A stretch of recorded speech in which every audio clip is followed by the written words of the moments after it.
Baik, ini sebenarnya pertanyaan yang sensitif.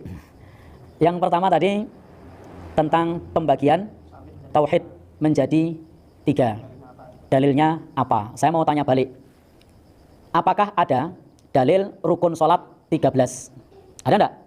Tidak ada. Tapi dirinci oleh para ulama. Rukun sholat menjadi 13. Tentang bahwa tauhid terbagi menjadi 3. Yang pertama tauhid apa? Rububiyah. Yang kedua tauhidul uluhiyah. Yang ketiga tauhid asma was sifat. Apa dalilnya, Pak?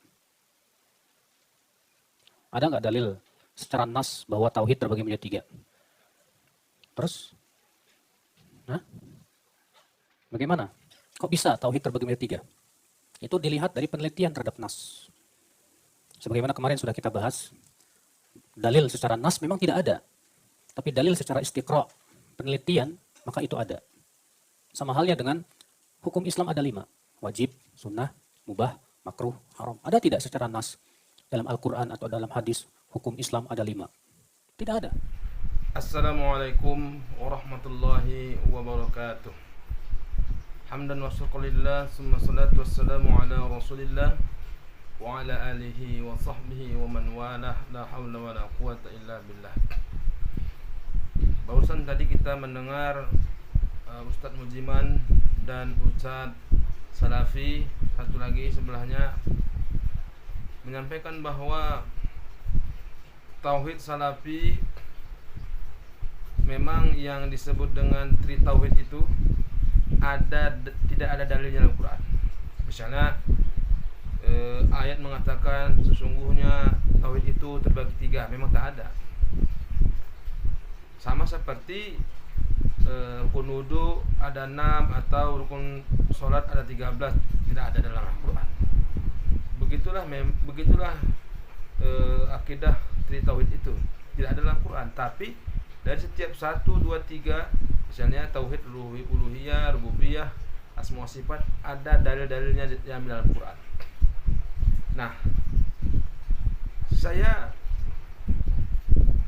berpikir bahwa kenapa Ustadz Salafi seperti Ustadz Mujiman, Ustadz Badrus Salam, kedua Ustadz ini tidak berpikir seperti itu ketika menghadapi atau melihat tauhid sifat 20, di mana sifat 20 ini kan diawali oleh Syekh, seorang ulama besar di masa tabi'in, yaitu di masa tabi'in misalnya. Maksud saya masa tabi'in, Syekh Al-Imam Hasan Asy'ari. Jadi Imam Hasan Asy'ari sebagai mustahid tauhid sifat 20 itu, dia menyebutkan bahwa sifat yang wajib bagi Allah itu ada 20. Memang tidak ada dalam Al-Quran sesungguhnya sifat Allah 20, tidak ada. Tapi Imam Hasan Asy'ari dia punya dalil, setiap 20 sifat itu ada dalilnya dalam Al-Quran. Jadi bukan sekonyong-konyong 20 sifat Allah tak ada dalilnya, lalu kemudian mengungkapkan sifat Allah yang 20 itu dengan berdasarkan syahwat. Tidak ada dalilnya dalam Al-Quran. Anehnya para kawan-kawan Salafi, termasuk kawannya Ustadz Badrus Salam dan Ustadz Bujiman, menyesatkan akidah Asy'ariyah ini. Katanya nggak ada dalilnya segala macam. Maka saya terhanyah hati saya, rasanya sedih hati saya melihat Ustadz Salafi ini memfitnah atau menuduh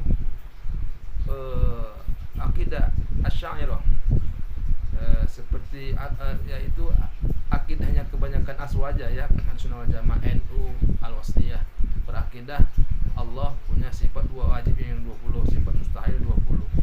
Maka kita rasanya sedih ketika mendengar Ustadz Salafi menyesatkan. Artinya berarti seluruh Asy'ariyah di dunia ini, termasuklah misalnya Habib Rizik, ulama-ulama seperti ulama-ulama NU yang di Jawa Tengah, masuk neraka semua karena disesatkan mereka. Padahal ada dalilnya dalam Quran. Kenapa Ustadz Mujiman dan Ustadz Badrus Salam hanya berpikir ketika menanggapi memang tidak ada dalil tauhid, tauhid, tetapi ada ayatnya dari tiap-tiap uluhiyah, rububiyah, asma wa sifat, ada dalilnya dalam Al-Quran. Kenapa mereka tidak berkata seperti itu ketika menerima atau mendengar sifat 20 yang wajib bagi Allah Subhanahu wa taala? Jangan saya menyampaikan dalil-dalilnya ya. Misalnya Allah Subhanahu wa taala dari sifat 20 itu yang pertama kan wujud. Wujud itu artinya ada. Allah itu maha ada. Apa dalilnya? Dalilnya ada di dalam Al-Qur'an. Surah As-Sajdah ayat 4. Allahul ladzi khalaqas samawati wal arda wa ma bainahuma fi sittati ayyamin thumma istawa 'alal 'arsy ma lakum min dunihi min waliyyin wala syafi' afala tatadhakkarun. Artinya apa? Allah lah yang menciptakan langit dan bumi dan apa yang ada dari kedua-duanya. Tandanya Allah ada karena adanya alam. Maka Allah yang menciptakan alam ini, adanya bumi, adanya langit yang Allah ciptakan, itu membuktikan bahwa Allah itu ada. Maka dalil Allah itu ada dalam surah Sajdah ayat 4. Lalu kemudian sifat Allah yang kedua adalah qidam. Sifat qidam berarti terdahulu, atau Allah Subhanahu wa taala tidak memiliki awal. Artinya Allah Subhanahu wa taala tidak punya ulang tahun. Salah rupanya muslimin menganggap berkeyakinan bahwa Allah tidak punya awal. Lalu kemudian orang-orang salafi menyesatkan yang mengatakan Allah itu punya awal. Padahal kita punya ada dalilnya. Apa dalilnya Allah Subhanahu wa taala tidak punya ulang tahun, tidak ada awal? Dalam Al-Qur'an surah Al-Hadid ayat 3, Allah mengatakan wal awwal wal akhir wal zahir wal batin wa huwa bikulli syai'in alim. Dialah Allah yang awal dan yang akhir, yang zahir dan yang batin, dan dialah Allah yang mengetahui segala sesuatu. Ada dalilnya. Sifat Allah yang kedua bukan berdasarkan nafsu, ada dalilnya. Kemudian yang ketiga, baqa. Sifat Allah yang ketiga itu baqa, kekal. Artinya Allah tidak mati. Allah maha kekal, hidup selama-lamanya. Apa dalilnya? Surah Ar-Rahman ayat 26 dan 27. Kullu man 'alaiha fan. Saudara bisa lihat langsung di handphone Anda atau Al-Quran Anda. Kalau nggak punya Al-Quran di hadapan Anda, bisa lihat dengan di handphone Al-Quran digital Anda. Kullu man 'alaiha fan. Surah Ar-Rahman. Wa yabqa wajhu rabbika dzul jalali wal ikram. Artinya apa? Semua yang ada di bumi itu akan binasa dan tetap kekal zat Tuhanmu yang mempunyai kebesaran dan kemuliaan. Itu ada dalilnya. Yang ketiga, baqa. Lalu kemudian yang keempat, mukhalafatul hawadits. Mukhalafatul hawadits artinya adalah berlainan dari segala yang baru. Allah itu beda dengan yang baru. Allah itu tak serupa dengan makhluk. Apa itu makhluk? Manusia itu makhluk. Makhluk punya mata, makhluk punya tangan, makhluk punya kaki. Maka menurut Asy'ariyah, mukhalafatul hawadits, Allah tak punya tangan seperti tangan manusia, Allah tak punya tangan kaki seperti kaki manusia. Ada dalilnya. Inilah akidah Aswajah. Mukhalafatul hawadits, sifat Allah yang keempat. Dalilnya apa? Dalilnya adalah surah Asy-Syu'ara ayat 11. Apa itu? Walam yakul lahu sifat walam yakul lahu kufuwan ahad.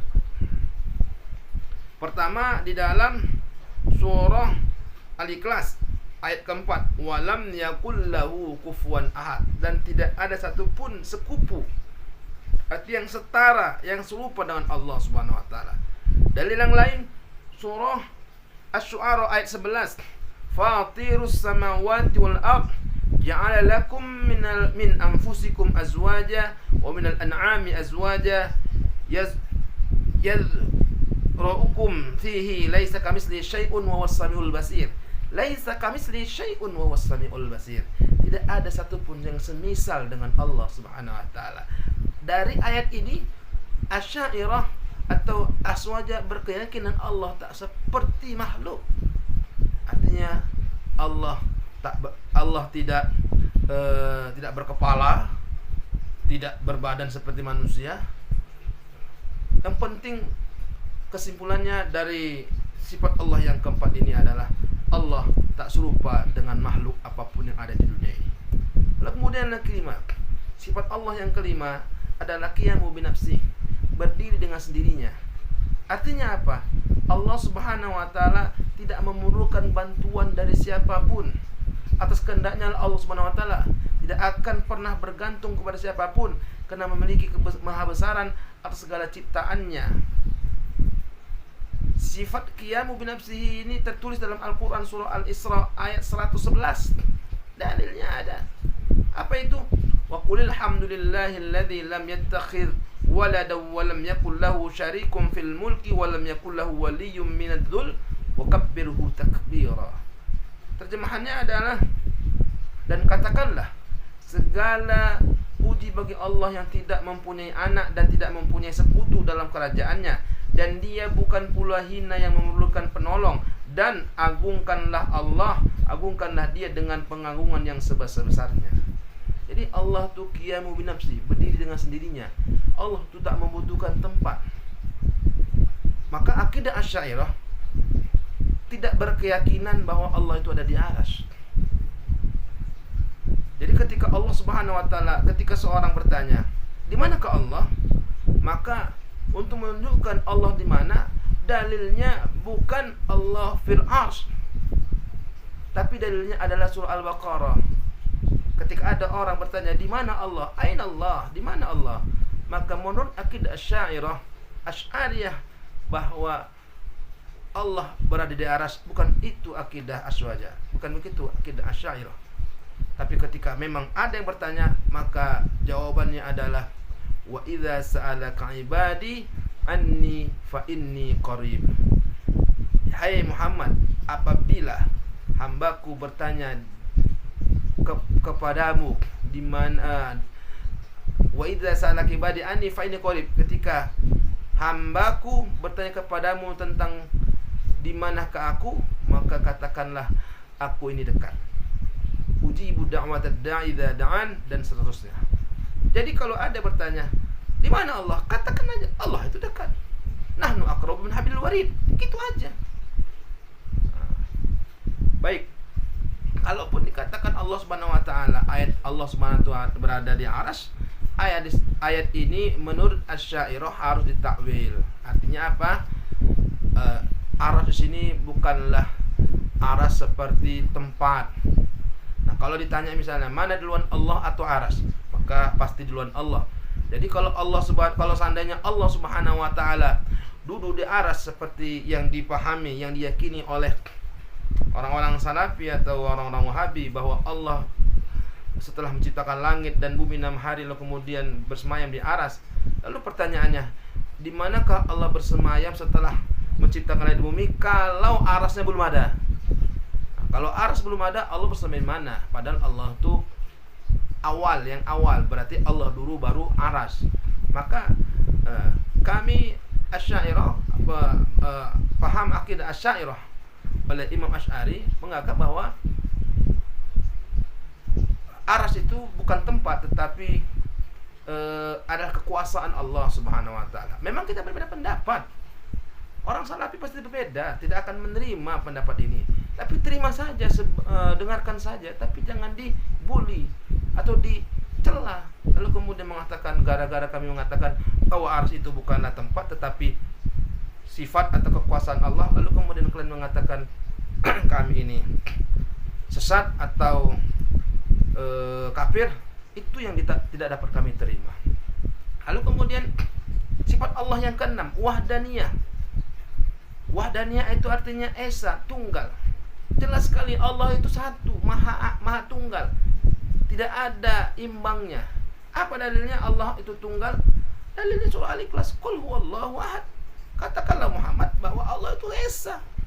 Jadi apa masalah ketika Imam Asy'ari mengatakan Allah itu wahdaniyah, esa? Tak ada masalah. Tapi tetap juga orang Salafi mengatakan Asy'ariyah sesat. Naudzubillah, subhanallah.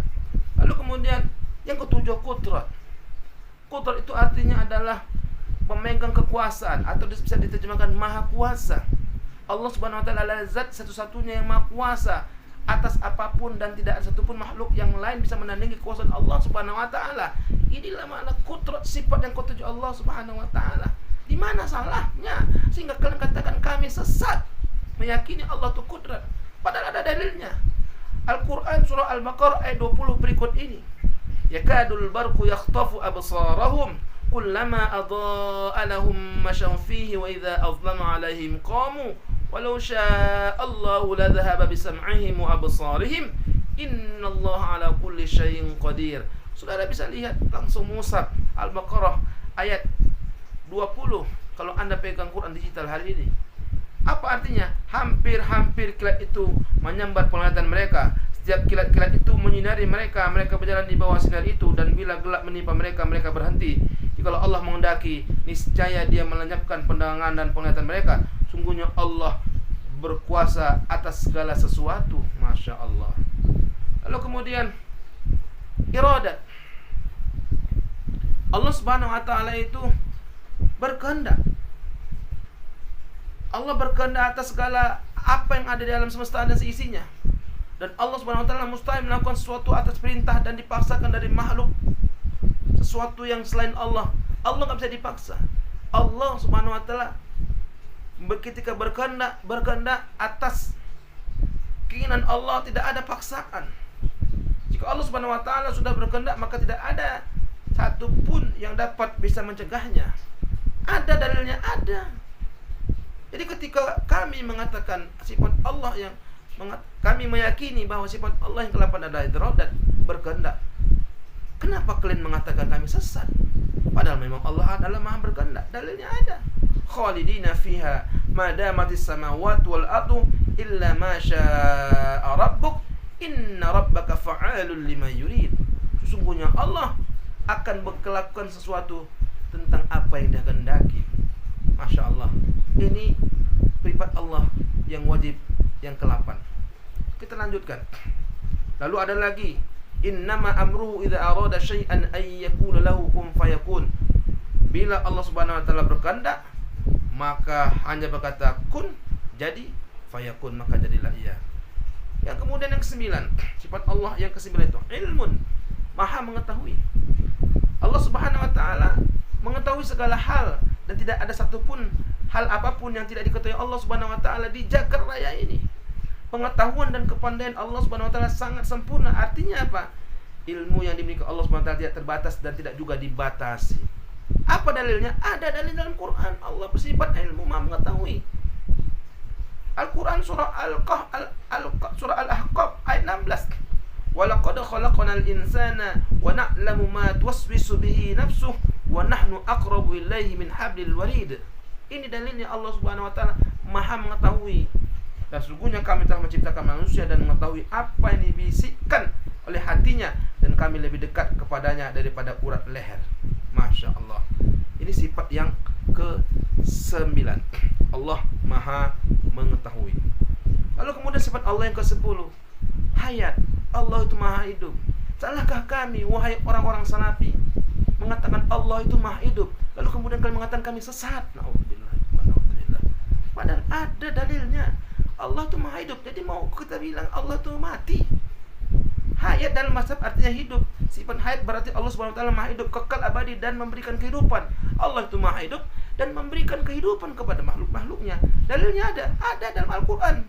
Surah Al-Baqarah ayat 255 dan surah Al-Furqan ayat 58. Kita bacakan dalilnya. Yashfa'u 'indahu illa bi'idnih, ya'lamu ma baina aydihim wa ma khalfahum, wa la yuhituna bi syai'in min 'ilmihi illa bima syaa', wasi'a kursiyyuhu as-samawati wal arda wa la ya'uduhu hifdzuhuma wa huwal 'aliyyul 'adzim. Ini dalil yang pertama. Allah, tidak ada Tuhan selain Allah yang harus disembah, melainkan Dia yang hidup, kekal lagi, terus menerus mengurus makhluknya. Allah maha hidup. Lalu kemudian dalil yang kedua, wa tawakkal 'ala Allah 'alal hayy wa tawakkal 'alal hayy alladzi la yamut wa sabbih bihamdihi wa kafa bihi bidzunubi ibadihi khabira. Dan bertawakkallah kepada Allah yang hidup, yang maha hidup, yang tidak mati, dan bertasbihlah dengan memujinya, dan cukuplah Allah maha mengetahui dosa-dosa hambanya. surah Al-Furqan ayat 58. Ini dalilnya Allah Maha Hidup. Apakah salah akidah kami, akidah Asy'ariyah yang kami yakini Allah Maha Hidup itu? Lalu kemudian kalian sesat-sesatkan. Na'udzubillah, tsumma na'udzubillah. Lalu kemudian yang ke-11, Sami'un. Sami'un artinya Allah Subhanahu wa taala Maha mendengar. Jadi ketika kami mengatakan Allah Maha mendengar, salah. Apakah kami dikatakan sesat ketika mengatakan Allah Maha mendengar? Na'udzubillah, tsumma na'udzubillah. Padahal akidah kami mengatakan bahwa Allah itu Maha mendengar. Allah itu pendengarannya tidak ada batasan. Dia bisa mendengar segala sesuatu yang ada di alam semesta, baik hal-hal yang diucapkan maupun disembunyikan dalam hati dan jiwa manusia sekalipun. Dalilnya ada. Surah Asy-Syu'ara ayat 11. Fatirus samawati wal ard ja'ala lakum min anfusikum azwaja wa minal an'ami azwaja yadra'ukum fih laisa kamitslihi syai'un wa huwas samiul basir. Itu dalilnya. Kita percepat. Lalu kemudian basar, Allah Maha melihat. Apakah kami salah mengatakan bahwa Allah Maha melihat? Kami memiliki akidah salah satu sifat Allah yang 20 itu adalah yang nomor 12, Maha melihat. Gara-gara kami mengatakan Allah Maha melihat, lalu kalian katakan wahai salafi, orang-orang Wahabi mengatakan kami orang-orang sesat, seperti yang disampaikan dari lisannya Ustaz Jawas, Ustaz Khalid Basalama, bahkan Ustaz Mujiman pun pernah mengatakan itu. Na'udzubillah, subhanallah. Sesatkah kami mengatakan basar, Allah itu Maha melihat? Padahal ada dalilnya dalam Al-Quran, Allah Maha melihat. Innallaha ya'lamu ghaibas samawati wal ard wallahu basirum bima ta'malun. Dan Allah Maha melihat apa yang kamu kerjakan. Lalu kemudian yang ke-13, Allah memiliki sifat kalam. Apa itu kalam? Dalam bahasa Arab artinya diterjemahkan Indonesia adalah Maha berbicara, Maha berkata-kata. Berkata secara sempurna, maha sempurna, tanpa batasan dan bantuan apapun. Allah Subhanahu wa taala berfirman lewat kitabnya yang diturunkan kepada para nabi dan rasul. Pembicaraan Allah Subhanahu wa taala tentu berbeda dengan konsep pembicaraan dan pemahaman manusia, karena Allah tidak berpanca indera atau berorgan seperti manusia. Sifat kalam Allah Subhanahu wa taala sangat sempurna dan mutlak. Apa dalilnya? Allah Subhanahu wa taala memiliki maha berkata-kata. Walamma jaa Musa al-miqatina wa kallamahu rabbuhu qala rabbi arini anzur ilaik. Ini dalilnya. Dan tatkala Musa datang untuk munajat dengan Allah pada waktu yang telah kami tentukan, dan Tuhan telah berfirman langsung kepada Nabi Musa. Atau pada ayat yang lain, surah Al-An-Nisa ayat 164, wa rusulan qad qasasnahum 'alaika min qabl wa rusulan lam naqsushum 'alaika wa kallamallahu Musa taklima. Dan sesungguhnya Allah telah berbicara kepada Musa dengan sebenar-benar perkataan atau bicara langsung. Ini dalilnya yang ke-13. Allah Subhanahu wa taala memiliki sifat maha berkata-kata. Lalu kemudian sifat yang ke-11, kaunhu qadiran. Artinya adalah sifat wajib qadiran ini berarti Allah Subhanahu wa taala maha kuasa atas alam semesta dan seisinya. Kekuasaan Allah Subhanahu wa taala tidak terbatas pada apapun dan siapapun, karena dialah Allah yang maha pencipta. Dalilnya apa? Surah Al-Baqarah ayat 20. Yakadul barqu yakhtafu absarahum kullama adha'a lahum mashaw fihi wa idza azlama 'alaihim qamu walau syaa'a Allahu ladhahaba bisam'ihim wa absarihim innallaha 'ala kulli syai'in qadir. Inilah dalil sifat Allah yang ke-12, qadiran. Lalu kemudian kaunuhu muridan. Muridan dalam bahasa Arab artinya hal keadaannya berkehendak.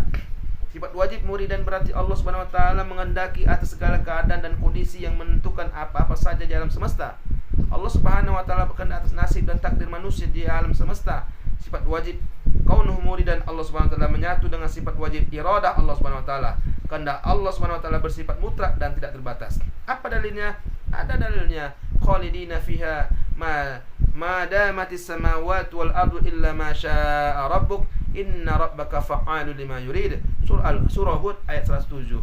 Jadi saya sudah sampaikan dari 1 sampai 15 sifat-sifat Allah. Semuanya ada dalilnya dalam Quran. Bukan dikarang-karang oleh Imam Hasan Asy'ari seperti yang dituduhkan atau difitnahkan oleh orang-orang salafi. Nauzubillah, nauzubillah. Mudah-mudahan mereka diampuni Allah dosanya. Lalu kemudian yang ke-16, sifat Allah aliman. Allah dalam keadaan kaunuhu aliman, sungguhnya Allah dalam keadaannya maha mengetahui. Dalam bahasa Arab artinya sifat wajib kaunuhu aliman, berarti Allah Subhanahu wa taala maha mengetahui segala sesuatu di alam semesta ini, baik yang sudah terjadi maupun yang belum terjadi di muka bumi dan alam semesta. Tidak ada satu hal pun yang tidak diketahui oleh Allah Subhanahu wa taala dan tidak ada yang bisa disembunyikan darinya. Bahkan Allah Subhanahu wa taala mengetahui pikiran dan isi hati manusia. Apa dalilnya? Dalilnya adalah Quran surah An-Nisa ayat 176 berikut ini. Yastaftunak qulillahu yuftikum fil kalalah. Ini imru'un halaka sampai selesai. Lalu kemudian 17, hayyan. Allah Subhanahu wa taala dalam keadaannya maha hidup. Artinya apa? Sifat wajib kaunu hayyan berarti Allah Subhanahu wa taala maha hidup tanpa pernah tidur, lengah, lelah, apalagi mati. Allah Subhanahu wa taala hidup kekal dan abadi, tidak terbatas oleh waktu. Apa dalilnya sifat Allah yang disebut kaunu hayyan? Dalilnya ada surah Al-Furqan ayat 58. Wa tawakkal 'alallahil hayyul ladzi la yamut wa sabbih bihamdi wa kafa bi bidunubi ibadi khabir. Dan bertawakallah kepada Allah yang hidup, yang tidak mati, dan bertasbihlah dengan memujinya, dan cukuplah Dia Maha mengetahui dosa-dosa hambanya, mengetahui dosa-dosa hamba-hambanya. Itu dia dalil sifat Allah yang ke-17 kaunu hayyan. Sifat Allah yang ke-18 adalah kaunuhu sami'an. Artinya adalah Allah Subhanahu wa taala Maha mendengar dari segala sesuatu. Sifatnya Allah itu dalam keadaan mengetahui apapun yang ada, mendengar semuanya yang ada dalam semesta tanpa ada batas, tanpa terbatas pada tampak dan tidak tampak. Maka ketika akidah Asy'ariyah meyakini bahwa kaunuhu sami'an, Allah Subhanahu wa taala pendengaran tanpa batas, tidak terbatas. Apakah gara-gara kami mengatakan Allah Subhanahu wa taala pendengarannya tidak terbatas, maha mendengar, kaunuhu sami'an, ini menyebabkan kalian, wahai kawan-kawan salafi, ustaz-ustaz salafi, wahabi, kalian bilang adalah orang-orang yang sesat. Na'udzubillah, teman, na'udzubillah. Lalu kemudian yang ke-19, basiran. Hal keadaannya Allah, kaunuhu basiran, hal keadaan Allah maha melihat. Artinya apa? Sifat wajib kaunuhu basiran berarti Allah Subhanahu wa taala selalu mengawasi semua hal yang terjadi dalam semesta, termasuk gerak-gerik dan tingkah laku manusia. Masya Allah. Ada dalilnya? Ada dalam Al-Quran surah Al-Hujurat ayat 18. Apa ayatnya? Innallaha ya'lamu ghaibas samawati wal ardi wallahu basirum bima ta'malun. Lalu kemudian yang terakhir, kaunuhu mutakalliman. Allah dalam hal keadaannya adalah berkata-kata. Mutakaliman, kaunuhu mutakaliman berarti Allah Subhanahu wa taala maha berfirman atas segala rahmatnya untuk alam semesta sebagai ciptaannya. Cuma Allah Subhanahu wa taala diturunkan melalui para nabi dan rasul yang menjadi makhluk pilihan yang dapat dipercaya untuk menyampaikan firman-firman Allah Subhanahu wa taala. Jadi sifat Allah yang ke-20 kaunuhu mutakaliman ini ada dalilnya dalam Al-Qur'an, yaitu surah An-Nisa ayat 64. Saudara-saudara yang dimuliakan Allah Subhanahu wa taala, maka janganlah kalian orang-orang salafi, wahabi mengatakan kami sesat dengan sifat 20 ini. Memang tidak ada dalam Al-Quran, dalam hadis. Sesungguhnya sifat Allah wajib bagi Allah ada 20, tidak ada. Sama seperti kalian juga di tauhid. Adakah dalam hadis, adakah di dalam Al-Quran Allah itu tauhid itu ada 3? Tak ada. Lalu kemudian ini adalah kecerdasan para ulama. Sama juga seperti kami, ini ada kecerdasan ulama tabi'in seperti Imam Hasan Asy'ari yang mengatakan bahwa yang berijtihad bahwa ijtihad tauhidnya adalah bahwa Allah Subhanahu wa taala memiliki sifat wajib 20. Artinya apa? Imam Asy'ari ketika mengatakan sifat wajib bagi Allah 20 itu bukan berdasarkan syahwatnya, tetapi berdasarkan ijtihadnya dari Al-Quran yang dia baca atau dia gali, bahkan dari hadis Rasulullah SAW. Memang tidak ada dalilnya mengatakan Allah Subhanahu wa taala itu sifat 20, tidak ada. Tapi setiap sifat-sifat Allah yang dari 1 sampai 20 itu memiliki dalil dalam Al-Quran. Dan apakah kawan-kawan salafi tak percaya lagi dengan Al-Quran, sehingga kami orang Asy'ariyah dikatakan sesat. Naudzubillah, summa naudzubillah.